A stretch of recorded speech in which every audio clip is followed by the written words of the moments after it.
Welcome everybody to our Monday night shiur. Hashem Alechem Yichyu.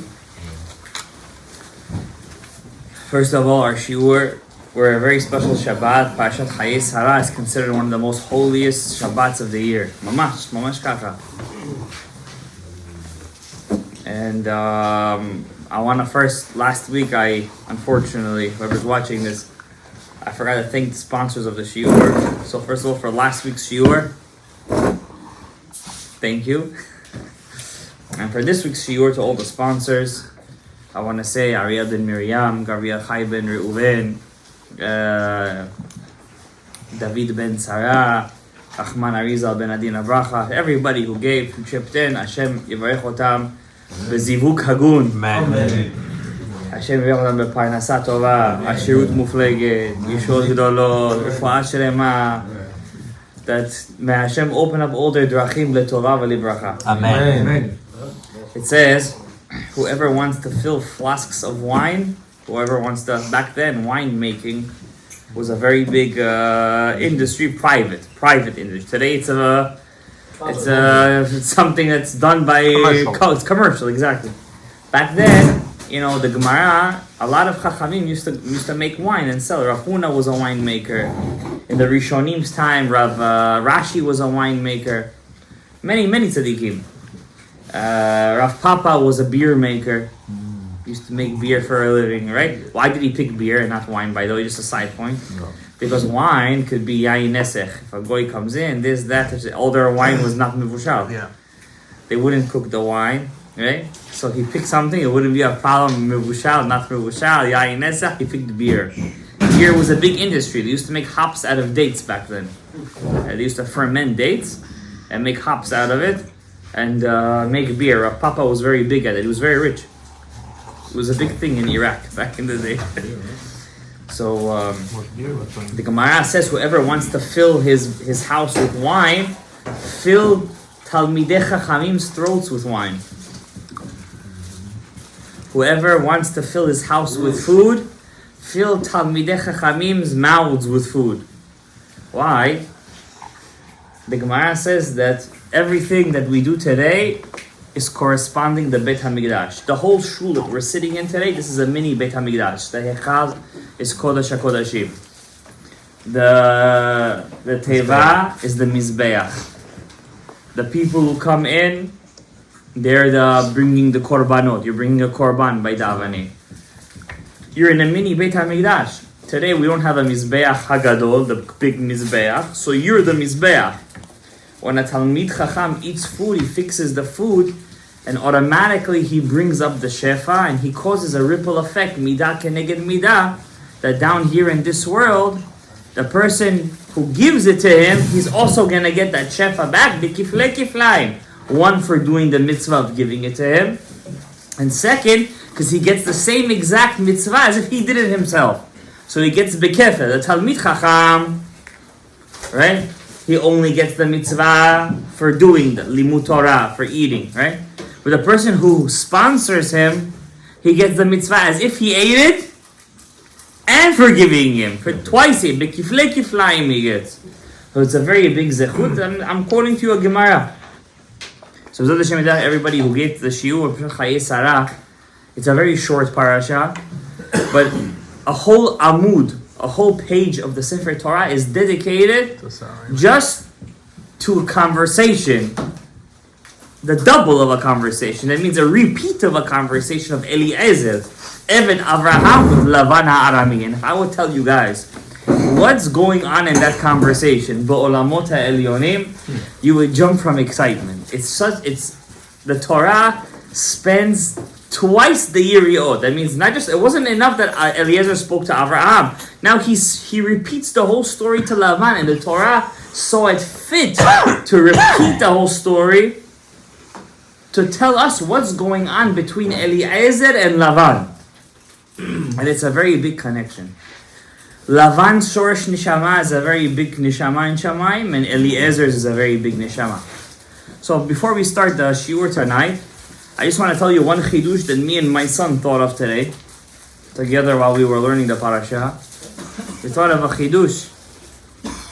I want to share it with you today. It has to do with Eliezer. And Bezrat Hashem repeated on their house on Shabbat, if you remember it, obviously. And if the Chidush is not real, the Chachamim say the craziness is with me. May it be wiped out. But this is our Chidush. It says, the Midrash says, we will talk about Shidduchim in a second. I just want to say the Chidush. That was the thing of this year. That Eliezer is Og. Everybody knows the famous Midrash, right? Eliezer is the king of giants. Og Melech HaBashan. It's a famous Midrash. It's not one Midrash. It's a couple of Midrashim. Said yes or no? You heard this before? Yeah. Eliezer is Og, the king of Bashan. Not only that, there's a Midrash that says that Eliezer is the son of Nimrod. He's Kushi. He's a Kushite. He was black. Yeah, so there's another Midrash. So he's he's the son of Nimrod, and he's the king of giants. He's the Og. Now it's a big problem because if he's the king of giants, how is he son of Nimrod? That means he had to be from before the flood. The Gemara says he was the grandson of an angel called Shamchazai. There were two angels called Azai and Azael. They had immoral, illicit relations with the women of the world. And from that relations came out Nephilim, the fallen ones. Nephilim gave birth to Rephaim. One of those kids was Og. Og and his younger brother Sichon. Right? Remember those two names, Og and Sichon. So we see, it's a couple of contradictory midrashim over here.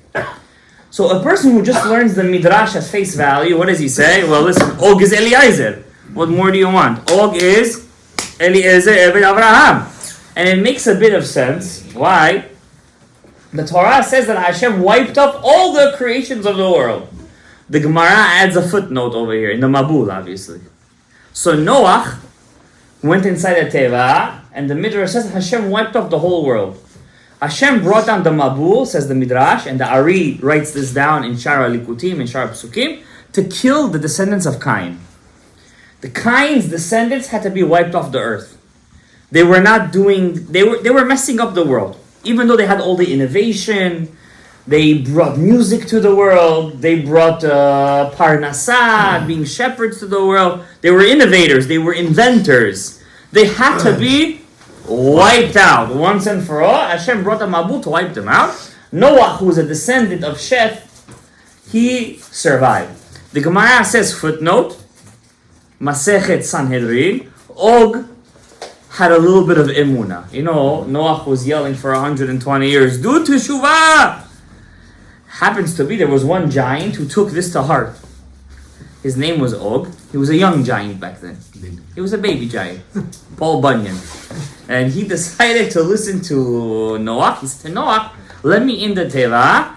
I swear to you to be your servant from today to the end of January. To your descendants, I'm your servant. I'm your Eved. Noach said, listen, I can't let you into the Teva.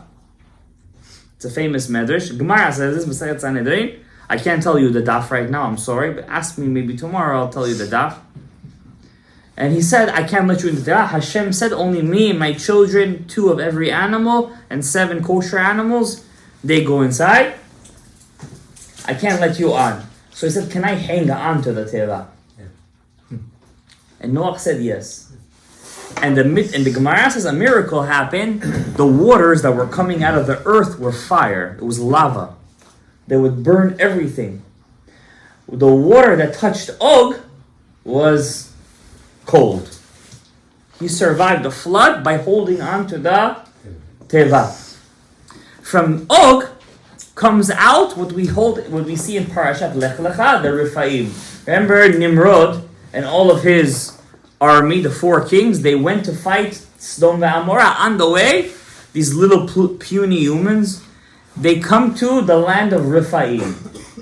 Og's descendants, he also made children and they were all giants. Now if you tell me right now giants don't exist, just do a small Google search, if you have Google obviously. I don't recommend it, but if you do and you go on for work purposes, do a little Google search. Are giants real? And you're gonna find from all the goyim in the world proof In all the legends, the giants existed. They have bones. Stonehenge in Damascus, for example, in Damascus, they have huge ton of bricks put together as a house and the size of a giant, about 20 feet tall. And Og was 9 amot long. 9 amot is about 20 feet. 20 feet tall. There is a video online. Our cameraman showed it to me. The video itself is in, if it's real or not, there's a big question over there. About 150 years ago, about a Japanese giant. About 15 to 16 feet tall. You see the guy is huge. He was the guardian of the Japanese royal family. Yeah, you see Mamash, he's like 15 feet tall. And by the way, all those legends of Jack and the Beanstalk and all that, that's all fake. It's really Jack the Giant Slayer. The English people, they have legend called Gog Umagog. Believe it or not, it's about 1,000 years old. It's called Gog Umagog. It's a story of two giants that fight each other. So if the Torah says there's something called giants, Eliezer, I think it knows what it's talking. We don't need all these legends and this and that. Who knows what they're saying? We have a Torah, Divrei Elohim, Chaim. We don't need anything like that. But we do know one thing.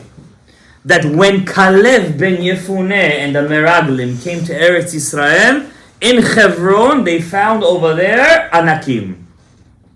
Anakim means giants. Achiman, Sheshai, and Talmai, Yilidei Ha'anak, the sons of the Anak.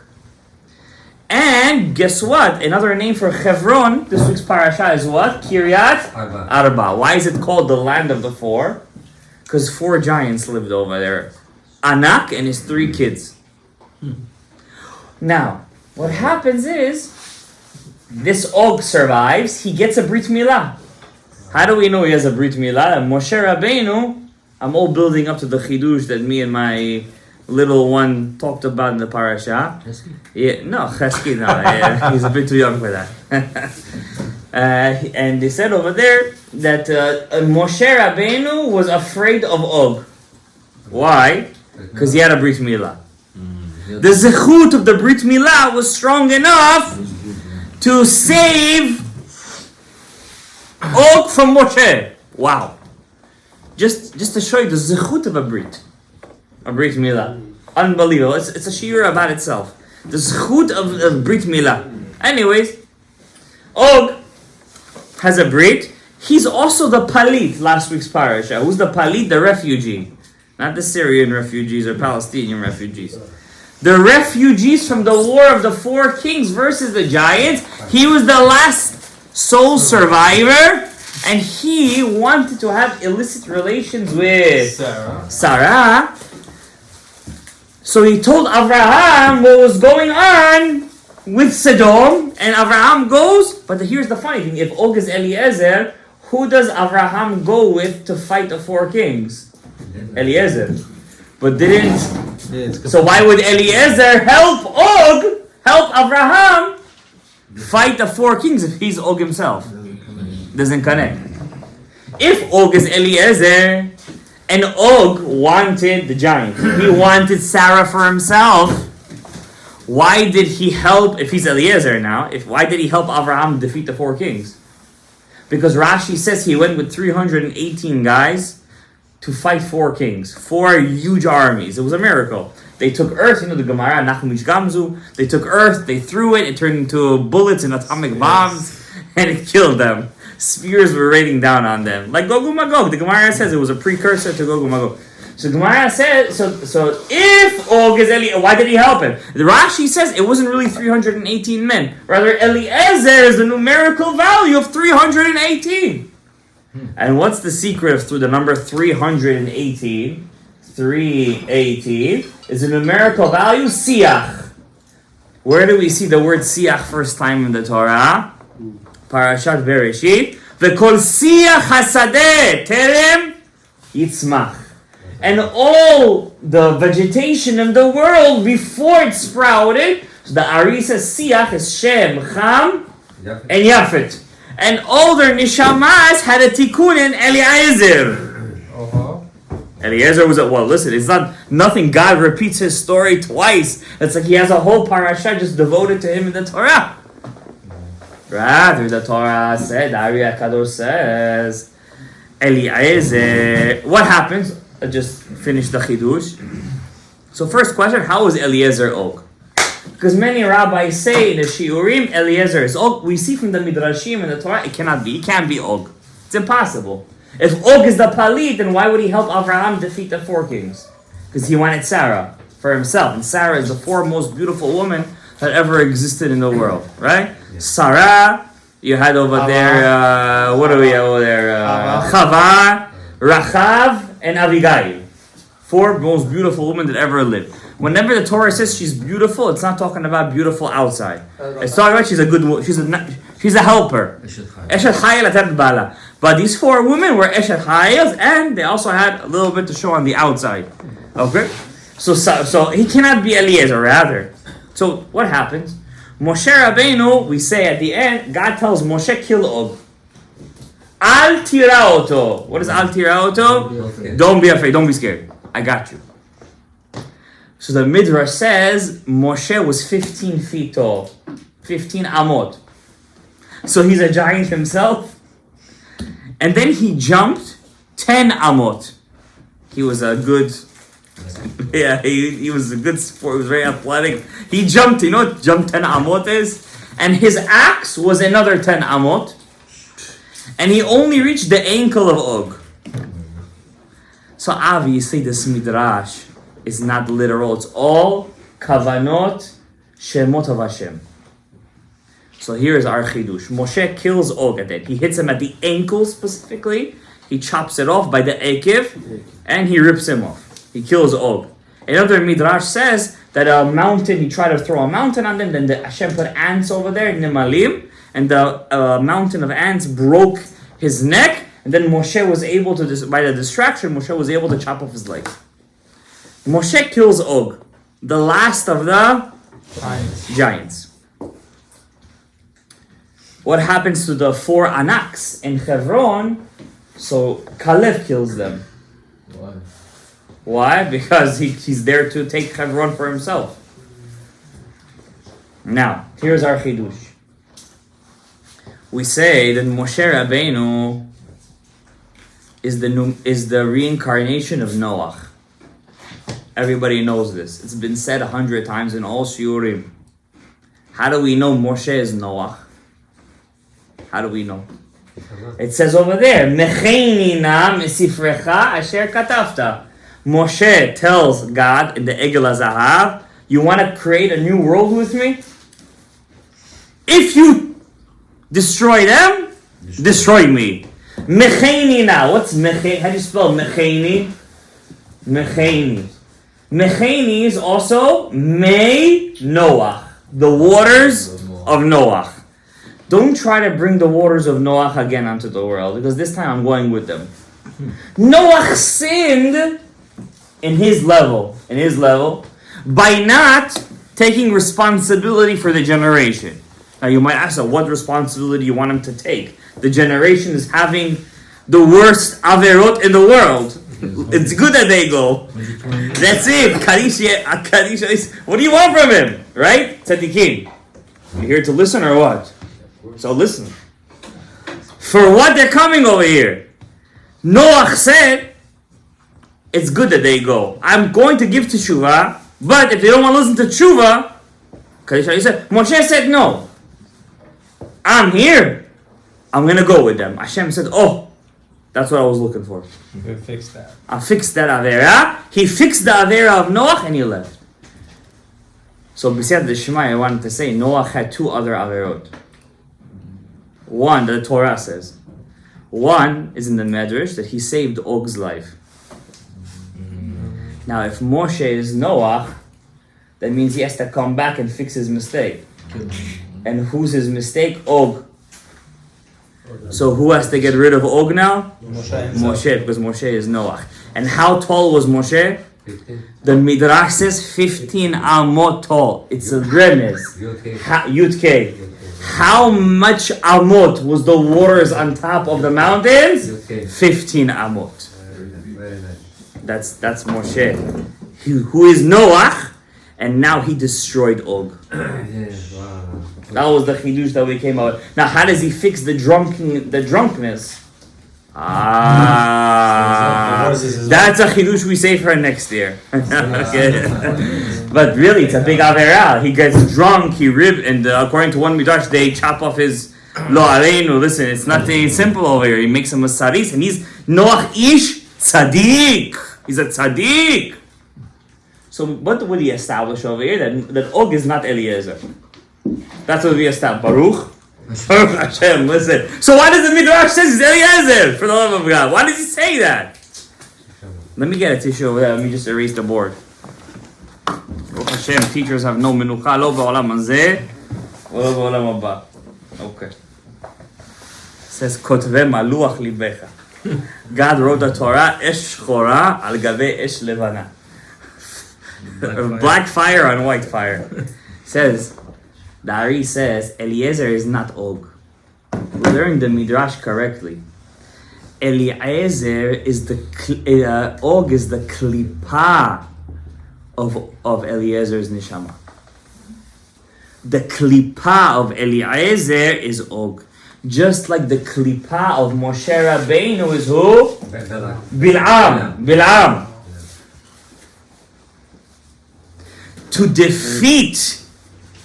defeat Og, we have to have Eliezer. Why? Why do we need Eliezer? What does the word Eliezer mean? God's help. Why God's help? Because where does Og come from? From Hashem himself. Who were they arguing with? Ma'adam! Who is man that we should create him? Hashem said, you could do a better job? Go downstairs and do it yourself. And they failed. To defeat Og, which is from Hashem's, that's the angels themselves, they're also Yitzir Kapav Shel HaKadosh Baruch Hu. Who do we need? A man cannot defeat Og. What do we need? Eliezer. The help of Hashem. That's why Moshe killed Og. Why? Moshe ish Elokim. Half man, half angelic, half angel. Only half an angel could kill another angel descendant. Of course. You understand? I think we have to change our shiur over here to giants and angels over here. A story of giants and angels. But here's the bigger chidush now. And this we had while we are speaking, we're connecting more dots over here. Who does Eliezer come back as a Gilgul as? Kalev ben Yifuneh. The Ari says that, yes or no? Shara Gilgulim ben Forash. Kalev is Eliezer. Who kills Og's descendants in Hebron? Kalev. History repeats itself. That means what you're destined to do, you're gonna do it. But what does that also mean? To find Yitzchak a wife, you need somebody above nature. You need an angel. You need Eliezer. You need Hashem's help. To find a wife. Why? Yitzchak didn't have a wife. There is an idea in the Zohar Kadosh Parashat Mishpatim. The Ari mentions in Shar Gidgulim, some people don't have a bat zug. Bat zug, every neshama is Yud K, Vav K. A man, he's the Tzad HaZachar. He's the Yud and the Vav of Yud K, Vav K. To complete Hashem's name, you have to put in the Hayes. Yud K, Vav K. Not everybody has that. How do we know that? There's a story in the Torah speaking about our previous conversation. There was a tribe of Benjaminites, Mordechai. They fought a war against all the 10 tribes. Binyamin versus everyone. Am Yisrael said, we're going to wipe them out, to the point that even if somebody is left, whoever is going to give them a wife, we're going to kill their family too. we must destroy the tribe of Benjamin. Why? What did they do? I don't want to say the whole story. They took, it's called Pilegesh Begiva. The whole story is in the last story of the book of Shoftim. Or second to last story. The concubine of Giv'ah. They took this woman. They did whatever that the people of Sodom wanted to do with the angels, basically. And they killed the poor woman. Now, they didn't kill her. They abused her. And then her husband took her the next morning, chopped her up to 12 pieces, sent to all the 12 tribes, all the Sanhedrin, says, listen, look what's going on in Israel. We just came to this land, 400 years ago. Look what's already happening. All the tribe says, and mala'asot, no elections. Democrats, Republicans, and no right, no left. Hashem's word is Hashem's word. They all get up, Urim v'Tumim. We go to war, yes or no? Yes, let's go. Binyamin won the first war. Why? They were archers. Snipers. They knew how to aim. They didn't play Call of Duty though. They knew how to aim. They were killing, they were wiping them out. Boom, boom, boom. They said to Hashem, they didn't lose hope.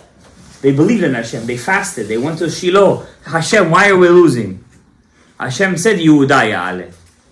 To kill Benjamin, you need Judah. Why? Who's Benjamin's guarantor? Judah. Remember the whole story with Judah and Benjamin and with Yaakov? Yehuda says, I'm going up first. He goes up basically. They show him where the Dagmashtin, as we say in Hebrew. They ripped the whole tribe of Benjamin apart till there was only 500 men left. Women, kids, everybody. Wipe everybody out. A small Holocaust to the tribe of Benjamin. Everybody. Why? Because when a tribe doesn't want to take responsibility for one family, and where did the whole story take place? In Yerushalayim, in the Yevusi. Yevusi is Yerushalayim. So they said, that valley over there.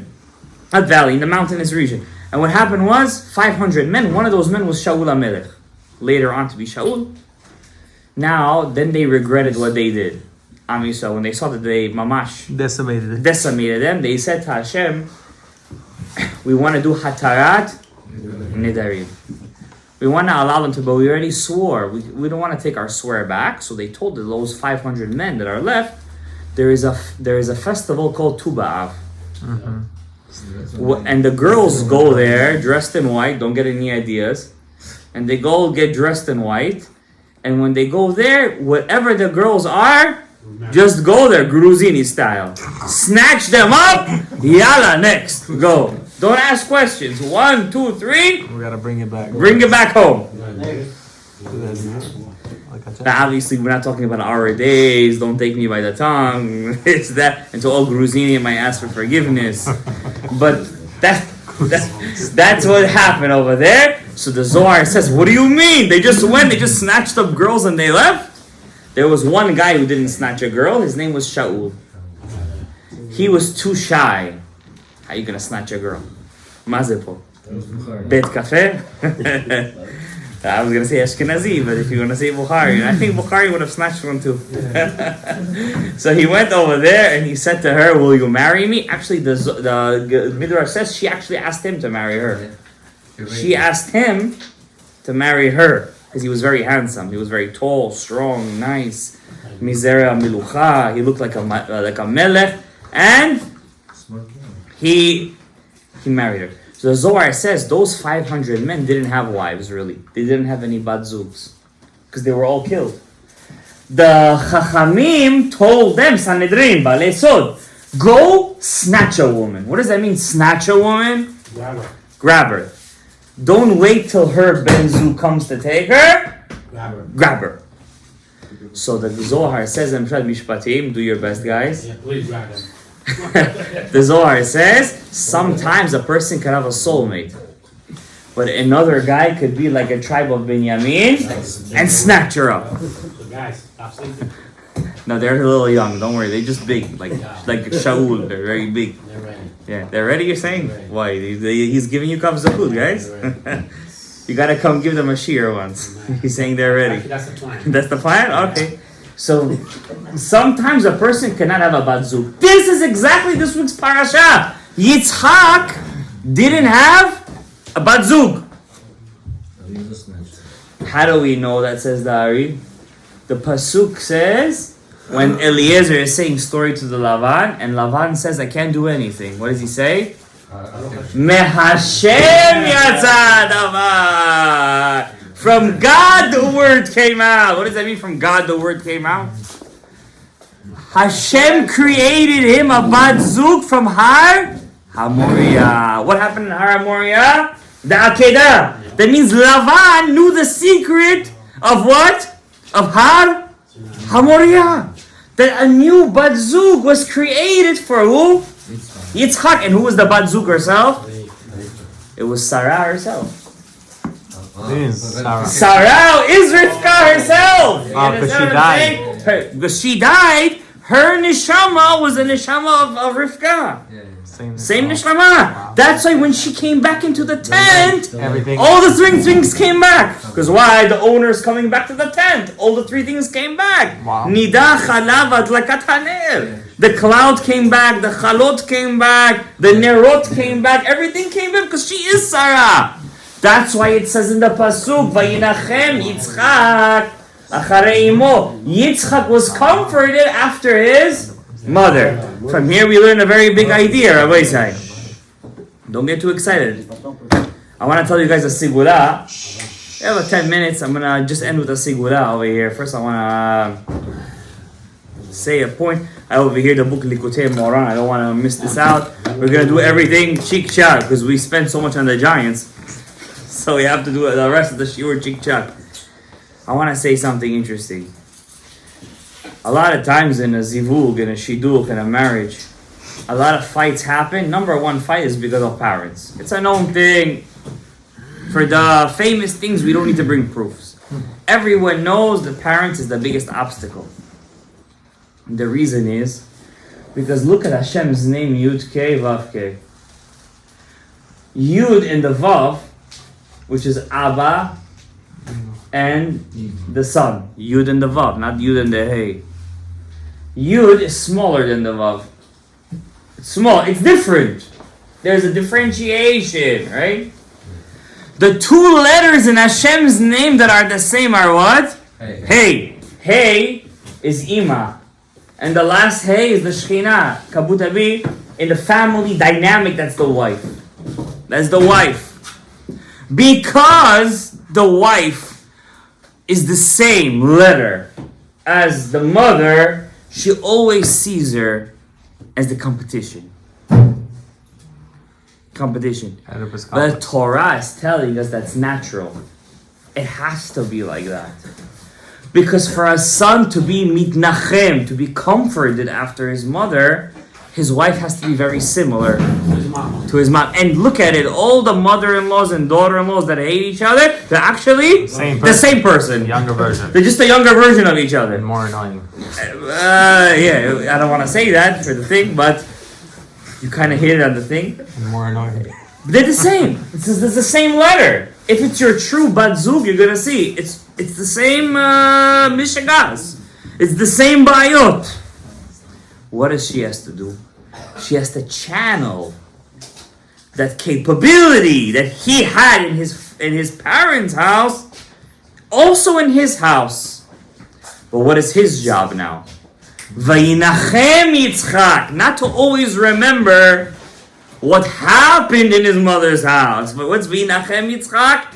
And Yitzchak was comforted. He found comfort in his new house. Acharei imo. Yitzchak wouldn't have found comfort, kabutabi, he wouldn't have, if his mother was still alive. Hashem had to take him because he's gvurot himself. He couldn't have found the comfort.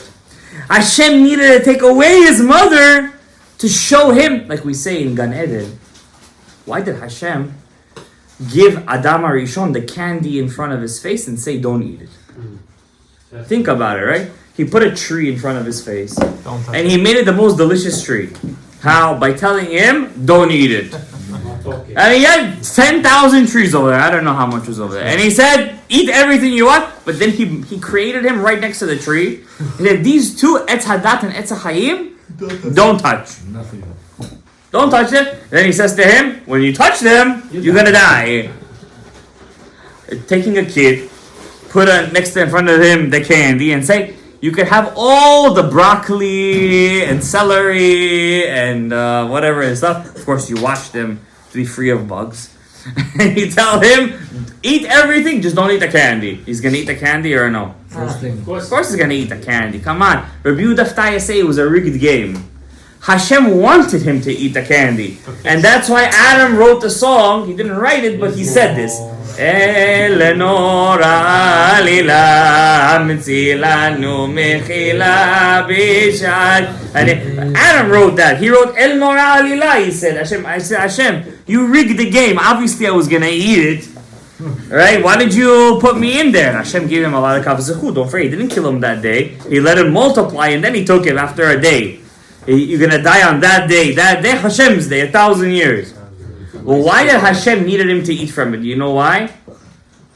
Imagine a life that you don't know what's pain. You don't know what's pain. Does pleasure equal anything if you don't know what's pain? What does pleasure mean if you don't know what's pain? It means nothing. It's bland. It has no taste. Pleasure is only delicious because you know what's waiting for you on the other side. For Adam Harishon, his descendants, to truly serve Hashem, they had to know how it feels not to serve Hashem. Because when you feel the world, to you young children, when you feel the world out there, and you see, after you enjoy your teenage years, 20s, and you see, it's all the same nonsense. And then you say, now I'm gonna eat from Etz HaChaim. Now I'm gonna eat from Etz HaChaim. But to really enjoy Etz HaChaim, you first have to know what? Etz HaDat. It's a very big idea what I just said over here. I don't know if you guys go grasp that idea. It's a very, I don't know if I should have even have said that. I said that thought. But I said it anyways. Now I'm going to tell you something. Segulot for marriage. This week is a week of marriage. Whoever wants to get married, we say this every week. This week may you get married. I want to say that there's a Segulot to get the Aliyah where the Rivka says, where Lavan tells Rivka, do you want to go with the guy? He says yes. She says yes, but for that you need a date. I didn't say it's going to get you a date. I just said she'll say yes. That's what I said. First you got to get a Shidduch. I think it's fifth Aliyah. Fifth Aliyah. Vayomer elech, she says, I will go. How do you say I'll go in Russian? Ya paidu. Wow, imagine Ya paidu. Yes, that boy. Yes, that boy. No, she didn't say that. Don't take it to the next. Abraham, don't take it to the next level. What's the difference? What's the difference when she said if I do? When the Eliezer said she bring the heaven and she agreed to the. He's thanking God. It's also agreeing. Yeah. She runs on the water. But when she said ani elech, the word elech has a very big power to it. The aleph lam min chet. Why? Because when Hashem told Abraham lech lecha, the secret of lech lecha. You see, for example, Hashem's name is Amonai, yeah? In the name Amonai, you have the word Din. What sweetens the letters of Din? The letter Aleph. You have the name Ekyeh. Hashem's name is Ekyeh, Asher Ekyeh. You have the word Haya over there. We know Haya itself is Din. What sweetens it? The Aleph, Ekyeh. What sweetens the Lech Lecha? Lech. The Aleph. But Tomer Elech. She put the Havaya, the Aleph, into the Lech Lecha. You understand? By saying Elech, it was a very big power she brought down. You understand? She was probably the most important woman in the whole Torah. She saved Am Yisrael from Esav. If it wasn't for her, next week's parasha, I don't want to jump the gun, because next week's parasha is definitely the most cataclysmic parasha in the whole world, when she forces Yaakov, the most honest human being in the world, to go against his will and to steal with trickery and to wear goat skin. You know, goat is avodah zarah, seir. The Torah says you're going to slaughter to seirim, to wear avodah zarah on him and to go in there to play the game of Esav is such a thing, and to fix the sin of Adam Harishon in their aspect. It was such a cataclysmic event, and Yitzchak loved Esav, and the Ari says that Yitzchak knew Esav's kids had to be slaves. Yaakov's sons had to be slaves. And Yitzchak was happy, at least they're going to be slaves under Esav. At least it's a brother. What? Rivka said, a slave? He needs money to learn Torah. You're putting them 6,000 years under bondage? Rivka saved us. And you know what she saved us through? I didn't talk about it today, but this is really the biggest. If you guys, I talk a lot of Ari HaKadosh Sunday nights. Remember the whole story, how she takes the kad, the jug, and she takes the water? Wow. The Ari says, what's going on in those sentences? Every time she takes the kad, the jugs, what's going on over there? V'timale kada, kada, kada, kada. She takes the kad. It's such, it's what's going on over there is keter de shechina. You're bringing out the keter of the shechina kedosha. It's unbelievable. Rivka was, her name means boker. You know what boker is? Morning. She saved Kalal Yisrael in Lavan's house, in Bituel's house. Anyways, I want to get into the Chiddush. We're not going to get into the Rav Nachman the rest of the time. I want to tell you the Segulot for marriage. A lot of times. So we said one thing, the Aliyah Chamishi, you guys said, yeah, but Tomer Eleh. And other times, Chas v'shalom, a person's mazal could be tied. Could be tied. I'm not talking about tied for parnasa. I'm talking about tied for marriage. When a person's mazal is tied, chas v'shalom, you have to know how to open it up. Many tzaddikim were tied, and Bukharians, Ashkenazim, Chabadim, they all believe in this. That's why a lot of people have the minhag in the wedding day when they walk down the aisle. They open up all the belt. They open up the shoelaces. No, not the pants. The pants don't come down over here. They open up the tie. They open up just everything should be open. The kesher. If somebody's doing a kesher over there. I saw once an old video of a Bukharian couple getting married in Samarkand or something like that. Yeah, with the needle thing. I saw that, right? That's called for the kesher. They used to do that. They shouldn't be nikshar. They shouldn't be tied. Rav Yitzchak Kaduri says many people are tied. They're tied. They need to open up their mazal for zivug. Now, what did I tell you? This whole thing, it's possible for a person from the tzad binyamin, he doesn't have a bat zug, to chotef a bat zug. He could take me'otzar motnat chinam. Especially in our generation, I'm going to read you a little Ari HaKadosh over here. Almost all the achiza, the klipa is in women today, not in men. And the reason is that the Satan, says the Ari HaKadosh, is ochez never bapanim. The Satan can't take you from the front. He's a backstabber. He's like that friend that says, say it. Do it. And he stabs you in the back. I didn't do it, he did it. That's people who do that are like the Satan. I have a couple of those. I know a couple of people like that. Yeah. So he says, the Ari says, the Satan likes to suck from the ekev, from the heel. And in the past 50, 60, 70 years, the fashion is when a woman wants to show herself as if she's provocative, she always wears heels. It's called heels, high heels. Those high heels is a remes for the sucking of the klipa from the ekev of the woman. And we learned in the Ari HaKadosh, the more revealed a person is, the more he shows skin or she shows skin, the more the achiza of the klipa is in that person.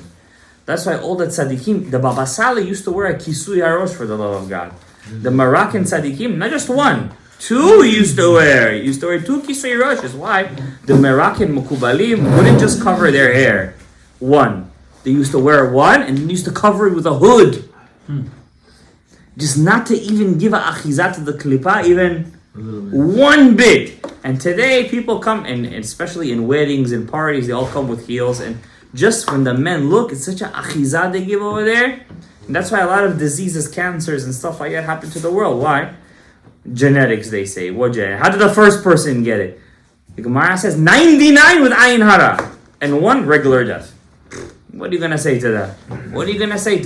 Maybe everybody in this generation is supposed to live till 100, 150. How do you know? Maybe you're supposed to live long lives, but we stuff ourselves with the ayin, the klipa over there, and it makes a achiza. And the Ari says over here, you could see Shara Likudim, Parashat Chaye Sarah, and the Pasuk Batakom Rivka Venarotea, that the klipa has a achiza and the akevaim of a woman.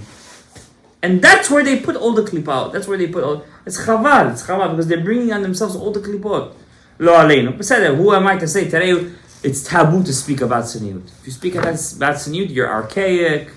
you're chauvinistic, you're a misogynist, you're anti-feminist, said it. But then after 120 years, what's gonna happen? You're whatever that means, but yeah, more or less. So I want to tell you guys a Segulot to open up the kesher. Segulot to open up the kesher. Rabbi Yitzchak Kaduri brings this down. I'm going to say it to you right now. What you need for this is a book of Tehillim. It's better to do this early in the morning. Gabriel is laughing over here. A pot, a small pot to open up the kesher of warm water, and 70 pennies or 70 dimes. 70 pennies or 70 dimes, a little bit. You have the pennies, dimes, you have the pot of warm water, and you have over there Tehillim. And you read chapter Tehillim 113, it's from Rabbi Yitzchak Kaduri. He says this, 113, you have to read it on the water itself. And the pennies inside the water? No, not yet. Oh. You were smiling, I thought you knew it. Now I see you don't. So good, I'm going to teach you a Chiddush. It's from Rabbi Yitzchak Kaduri. I used to do this myself when I was single. I saw this in the book of Yosef Shani. I used to see it. I saw it in his book. I was your age probably when I saw this. I used to do it all the time. Every day I used to do it. 100, because I'm not like those people that you do it one time, you have to see right now one time. How many things we have to pay for? You have to open until it opens up. Like you have the jewelry, the necklace that gets tied up, the gold, the pendant. How long does it take to open that pendant up? Oh my, you need the tweezers and the this, and until you open that thing up over there, you need a lot of zikuyah. The Yitzchak Kaduri said read 113, 114, 115, 116, 117, you're gonna get 1, 2, 3, 4, 5, you're gonna get to 118. 118, there is a pasuk, Anna Hashem Hoshiana. Before you say Anna Hashem Hoshiana, make sure the pennies or the dimes are clean.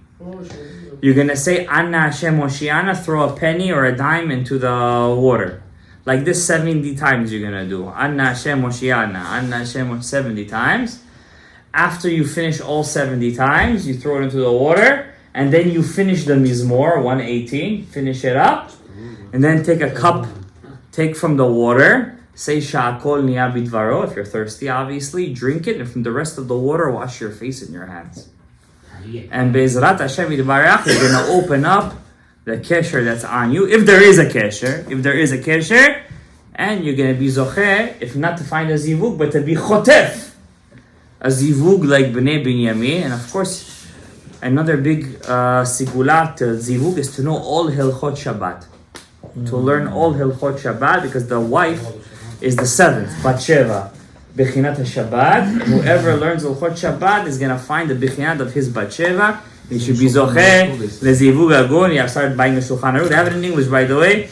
And may Hashem Yitbarach bless everybody over here. B'zivug agun, Parnasat Tova, Shefa Rab, Yishuot Gedolot, V'kol HaBrachot, V'kol HaTzlachot, V'kol HaYishuot. Today is a very special day. It's the 21st day of Cheshvan. And I don't want to tell you why it's a special day, but it's a special day for me specifically. So Hashem should bless your eyes with all Shemirat HaBrit Milah with the Hashem Yitbarach. May Hashem bless you with Kol HaBrachot V'Kol HaYishuot. May this Limud Torah be L'Atzlachat all the sponsors. May Hashem bless us all with Shana Tova U'Mezuka. Baruch Adonai Le'olam. Amen ve'amen.